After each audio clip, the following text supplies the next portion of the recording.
राधे राधे दोस्तों। सबसे पहले आप सभी का स्वागत है मेरे चैनल काव्या कजरी पर। 22वें अध्याय की जब लिखने लगा हूँ बात, श्री प्रभु प्रेरणा प्राप्त कर कलम आ गई हाथ। जय श्री कृष्ण। राजा पृथु ने नारद जी से पूछा, हे देवर्षि, कृपया आप मुझे ये बताइए कि वृंदा को मोहित करके विष्णु जी ने क्या किया और फिर वो कहाँ गए।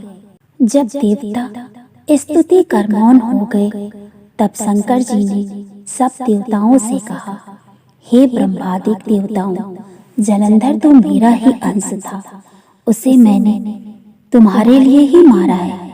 ये मेरी सांसारिक लीला थी। फिर भी आप लोग सत्य कहिए, इससे आप सुखी हैं? इससे आप सुखी हुए या नहीं?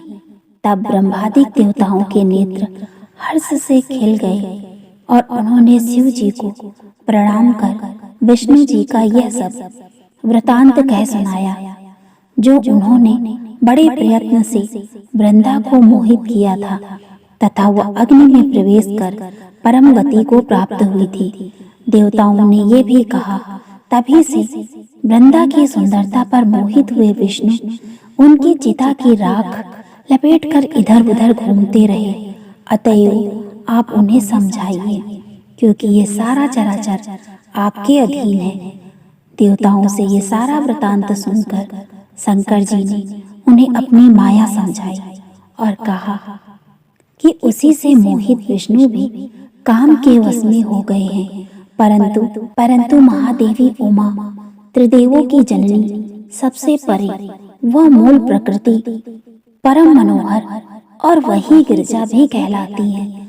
अतएव विष्णु का मोह दूर करने के लिए आप सब उनकी शरण में जाइए। शंकर जी की आज्ञा से सब देवता मूल प्रकृति को प्रसन्न करने चले। उनके स्थान पर पहुंचकर उनकी बड़ी स्तुति की। तब ये आकाशवाणी हुई, हे देवताओं, मैं ही 3 प्रकार से, तीनों गुणों से पृथक होकर स्थित सत्य गुण से गौरा, रजोगुण से लक्ष्मी और तमोगुण से ज्योति रूप में हूँ। अतएव अब आप लोग मेरी रक्षा के लिए उन देवियों के पास जाओ, तो वे तुम्हारे मनोरथ को पूर्ण कर देंगे। ये सब सुनकर देवता भगवती के वाक्यों का आदर करते हुए गौरी, लक्ष्मी और सरस्वती को प्रणाम करने लगे। सब देवताओं ने भक्ति पूर्वक उन सभी देवियों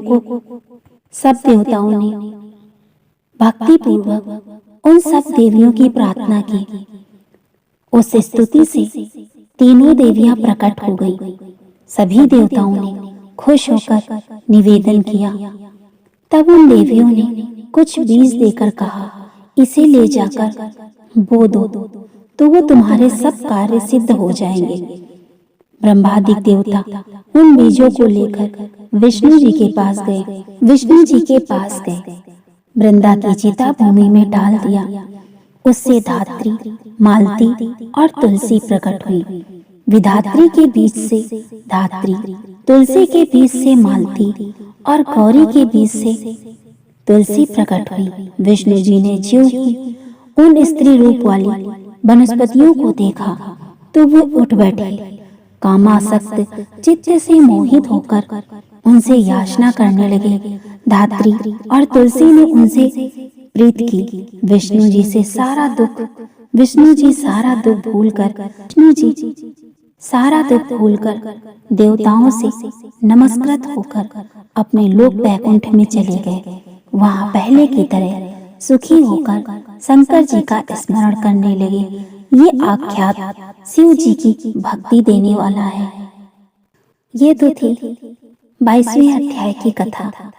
अगर आपको ये कथाएं पसंद आ रही हैं, ऐसे और वीडियो देखने के लिए मेरे चैनल को सब्सक्राइब करें, लाइक करें, शेयर करें और कमेंट करें। राधे राधे दोस्तों।